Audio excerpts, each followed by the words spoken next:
আসসালামু আলাইকুম, সবাই কেমন আছেন? এই যে দেখুন, আমার এক চাচাতো ভাবি, ওনার নিজের গাছের সাজনা উনি আমার জন্য নিয়ে আসছেন।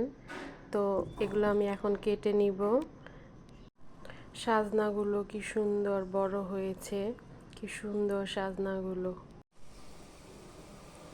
সজনে ডাঁটা দিয়ে ডাউল রান্না করার জন্য আগে থেকে এখানে আমি ডাউল সিদ্ধ করে নিয়েছিলাম। তো এখন দিয়ে দিচ্ছি সজনে ডাঁটা,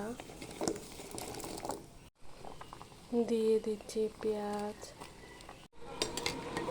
দেখুন আলহামদুলিল্লাহ সাজনাগুলো সিদ্ধ হয়ে গিয়েছে প্রায়। তো বেশি সিদ্ধ করা যাবে না, তা না হলে ডাউলটা বাগার দিলে পরে সাজনাগুলো খুলে খুলে যাবে, সেটা খেতে ভালো লাগবে না।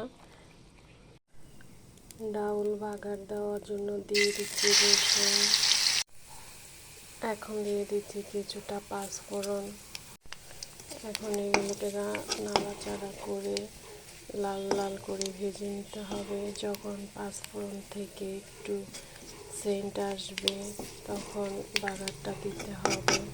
এখন আমি ডাউলটা ঢেলে দিচ্ছি, দিয়ে দিচ্ছি কিছুটা আম, যেন একটু টক টক ফ্লেভার আসে, তাহলে খেতে খুব ভালো লাগে। এখন দিয়ে দিচ্ছি ধনিয়া পাতা। তো আমার ডাউল রান্নাটা কেমন হলো? আল্লাহ হাফেজ।